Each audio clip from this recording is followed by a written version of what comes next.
This is Creepy, a podcast dedicated to sharing the most famous, chilling, and disturbing creepypastas and urban legends in the world. Whether these stories truly happened or are simply fabrications is for you to decide. These stories may contain graphic depictions of violence and explicit language. Listener discretion is advised. Creepy presents a double feature. First, I Am My Neighbor's Keeper, written by DeLaney, narrated by Cole Burkhardt, and produced by Steve Blizin. How did I end up in the foothills of the Blue Ridge Mountains after spending all of my life in Florida? A failed relationship, of course. Seemed like a good idea at the time. All ideas sound like great ideas at 27. The biggest pro at the time was I'd get to start over in a new place with an instant support system. In retrospect, it was an opportunity to run away from my failed attempt at being in law enforcement, because ACAB. I ended up moving into an apartment after 2 weeks of sleeping on the couch after finding out my long-distance girlfriend I'd moved to South Carolina for cheated on me. Not just once or twice, but a lot. I mean, if you're gonna cheat, delete your text messages. After moving into an apartment and breaking the lease on that same apartment less than a year later, I bought a house. I took some money from my pension, almost $14,000, and decided to move from Greenville to Spartanburg.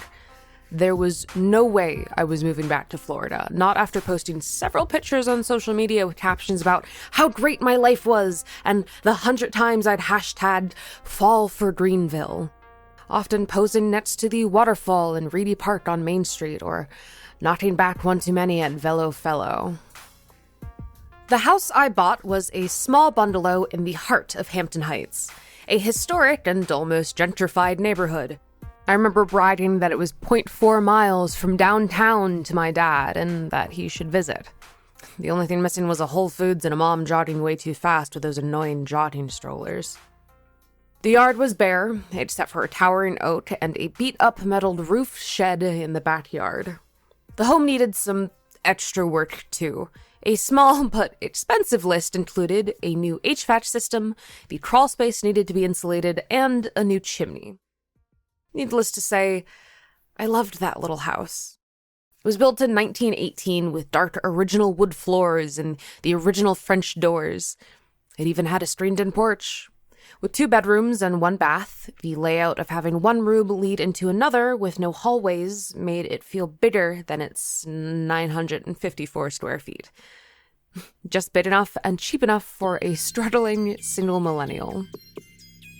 The only downfall about the house is that I had to share a driveway with my neighbors.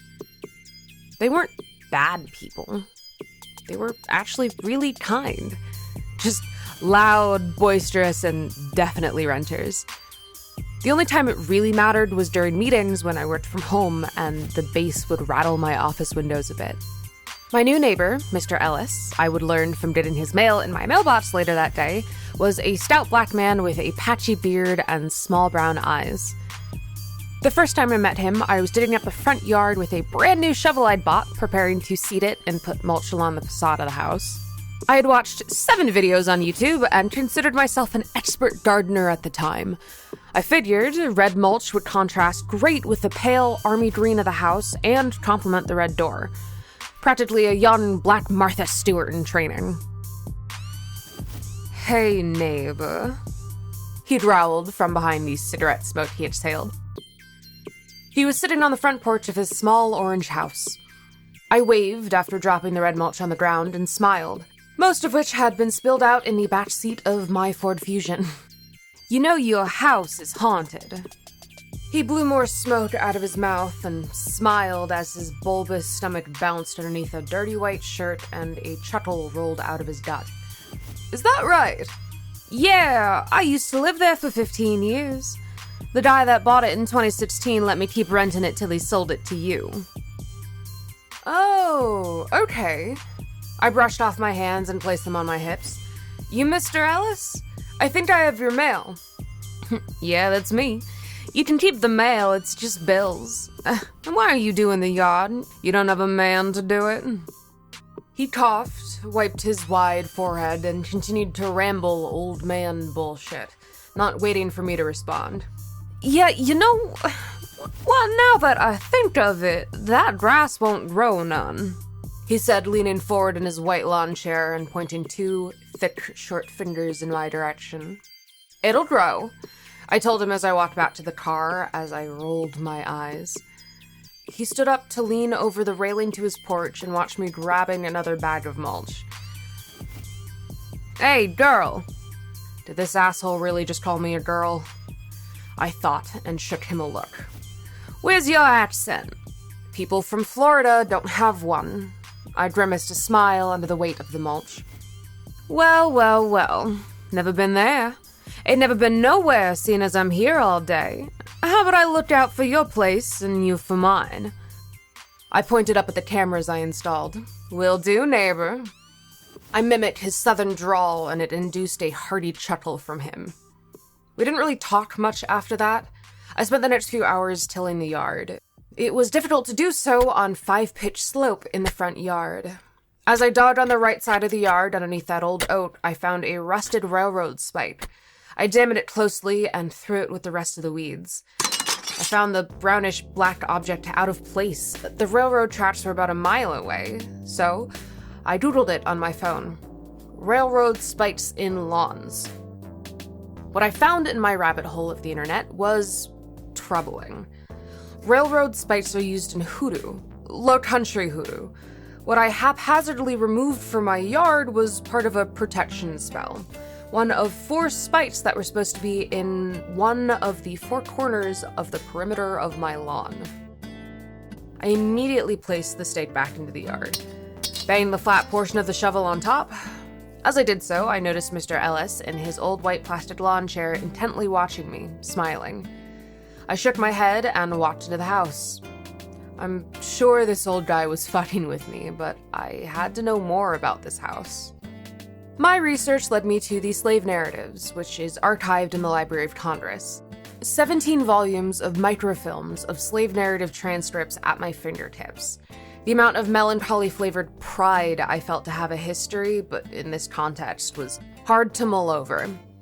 I searched South Carolina, and 3 hours later, listed in small print, was a narrative from 1938 of a recently freed slave with my address.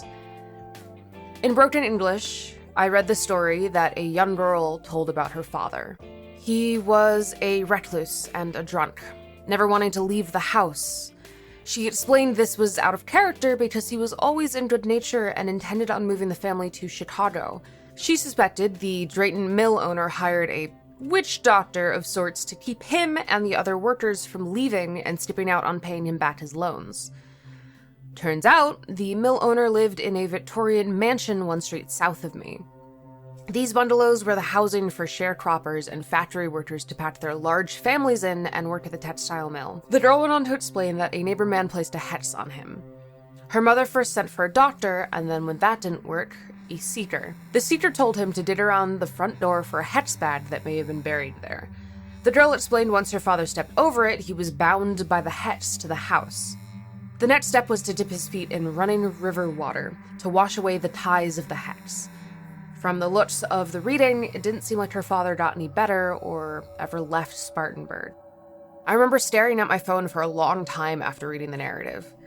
Glassy-eyed from the day's long work and research, I definitely needed a beer and a shower.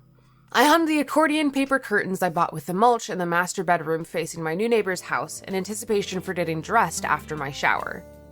He kind of creeped me out. I got out of the shower, set my alarm, and checked both the front and back door before settling in the bed for sleep. My sore muscles thanked me as I fell into a fitful sleep. Beep beep! Front door! Open!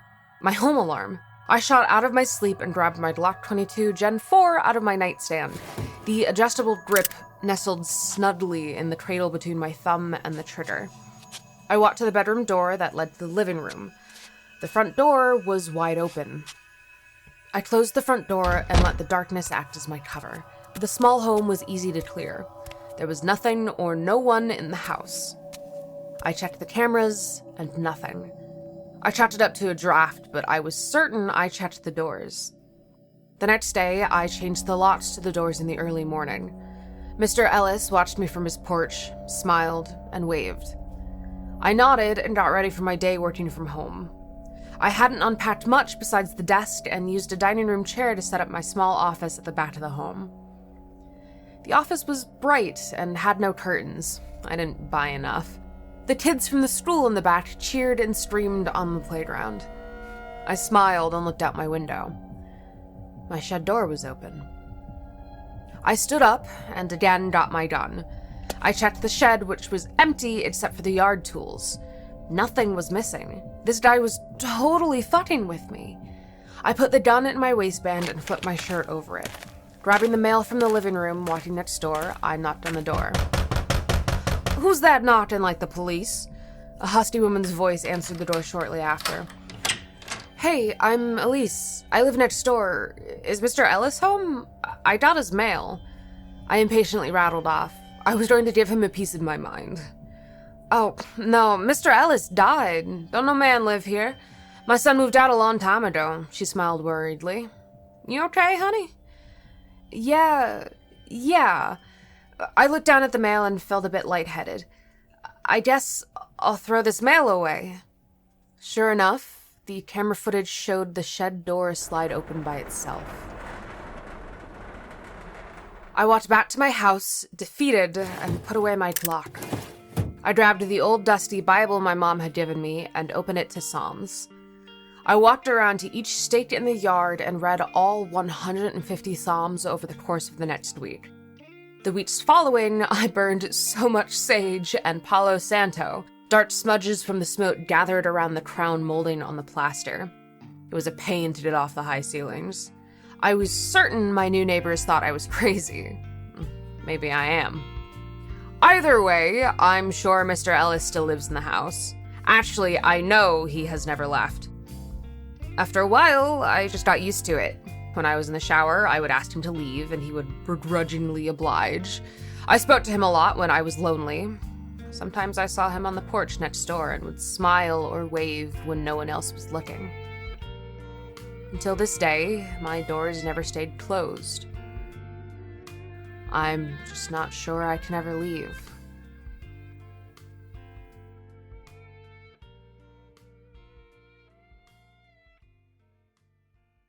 Next, The Night the Power Went Out, written by Thousand-Thorns, narrated by Dexter Heron, and produced by Steve Blizin.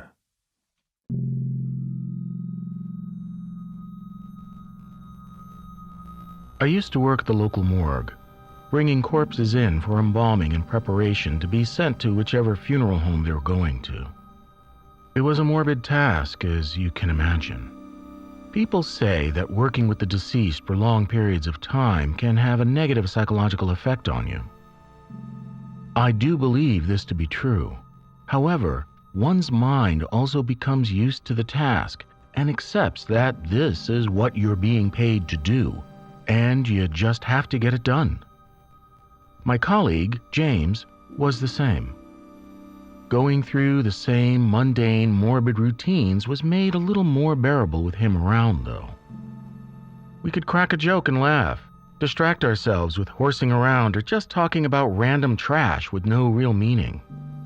We even used to stash beers in one of the freezers during the late shift, when it was just the two of us, and we'd crack one open here and there in between moving bodies around, tagging them and storing them, signing them in on the registry. One night in particular, we were bringing in a man who was identified as Mr. Anton Sullivan. He had been involved in a car accident and had died at the scene of a severe head injury. We pulled our van up at the entrance and James jumped out and unlocked the back doors while I locked up the front of the van. We then lifted the stretcher with the black body bag on it out of the van, setting up the wheels as we did so. I took the keys from James and locked the doors while he rolled the stretcher inside into the elevator. I'd just finished locking up when I jumped a foot in the air due to my phone ringing suddenly in my pocket. My wife always called to say goodnight when I was doing a late shift. I took the call and spoke to her while walking towards the building. When I was inside, I saw the elevator doors were closed and the number above the elevator read B. James had gone down ahead of me, so I recalled the elevator and finished the call with my wife while I waited. The elevator reached me just as I put my phone in my pocket. The all too familiar ding sounded, and the doors opened. I was a little surprised to find the stretcher standing there in the elevator, with James nowhere in sight. He must have been distracted when he got out of the elevator and the doors closed before he could get the stretcher out. Upon reaching the bottom floor, the doors opened, and almost immediately, the lights went out. Just pitch black.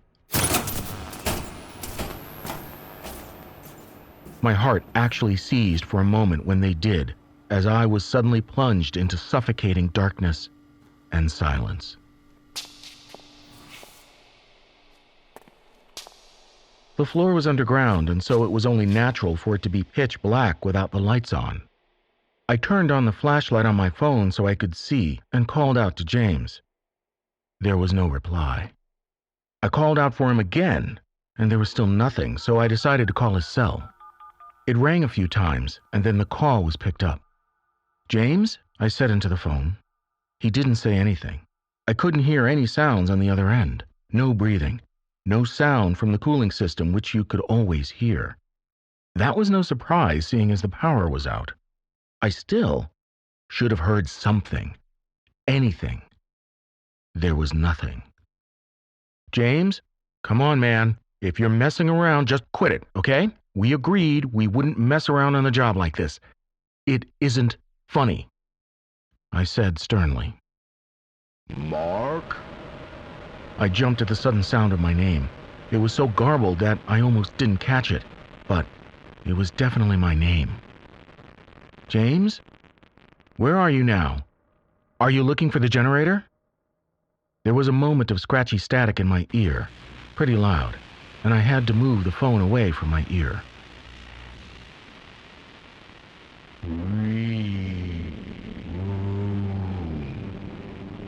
James said, his voice washed out by horrible static. "What? I can't hear you. You're breaking up," I said. "Freezer. Freezer room?" I asked. This was answered with 3 beeps and then silence as the call died. "Damn it," I said to no one in particular.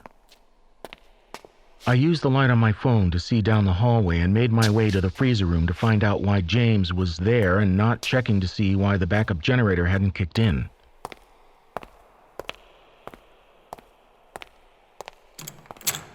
In the freezer room, I found myself in the grip of a sudden, creeping fear.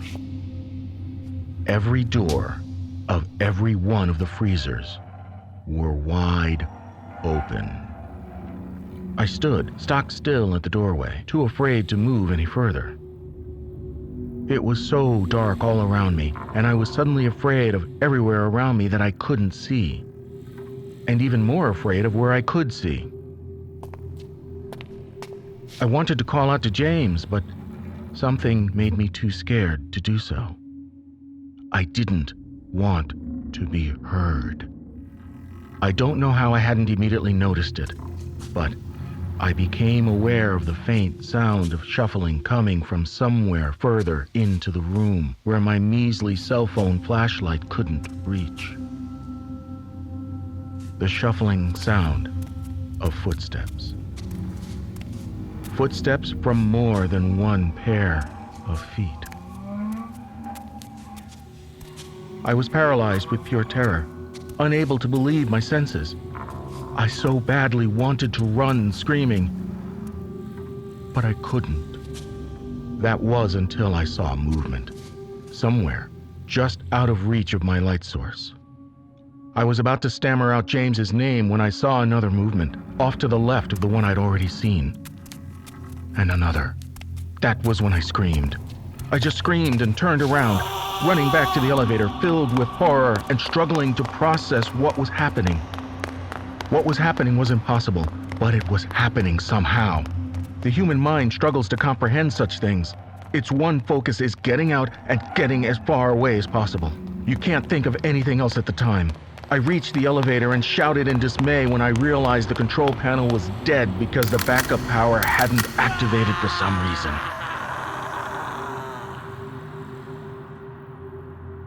I can never put into enough words the absolute soul-crushing terror I experienced when I turned back to the door and the light from my phone illuminated a shape in the corner of the elevator, literally 2 steps away from me. The shape of a black body bag, standing upright and somehow quivering. The last thing I remember is hearing a horrific gurgling noise from inside the bag, followed by a disgusting, fleshy, squelching sound and a liquid splattering like some form of liquid hitting the floor. After that, I was gone. I don't think my mind could take it anymore. I woke up in the hospital 2 days later, and when I was okay to talk, the police came and explained everything to me. Or they tried their best to explain. According to them, I'd been found lying outside the elevator, having fainted due to extreme stress. They found James inside the body bag in the elevator, dead. They had been deeply disturbed by the fact that James and all of his internal organs had somehow become separated. The body bag that he was in was saturated with almost all of his blood, his organs swimming in the wave of blood that seeped out when they opened the bag. The corpses that had been stored in the morgue were all gone, without a trace. The day crew had found us when they came to relieve James and I from the night duty and immediately called the police. The officers at the scene were heavily traumatized at the sight after the body bag had been opened by one of the paramedics that also responded. All police and emergency personnel were issued extensive counseling, and the same counseling was suggested to me. I accepted it, but I found it to be a waste of time. It's been years now. I've decided I need to at least write about this. I'll still never forget it. Whatever happened to James that night will forever be a mystery. I'll never understand. I accept that. In a way, I'm kind of okay with it. Maybe I'm better off not knowing. Maybe we all are.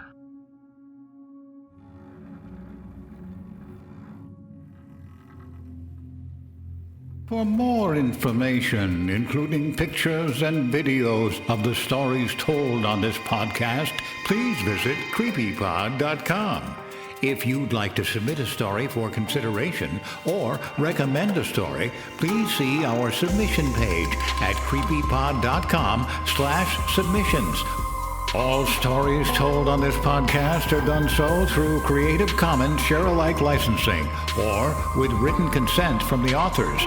No portion of this podcast may be rebroadcast or otherwise distributed without the express written consent of the Creepy Podcast production team and the story's author. The Bloody Disgusting Podcast Network, home of Creepy, for disturbing and terrifying creepypastas. SCP Archives, with full cast storytelling, horror queers, genre commentary from the LGBTQ perspective. The Boo Crew, for horror-centric interviews. Listen free wherever you stream audio and at bloodydisgusting.com/podcasts.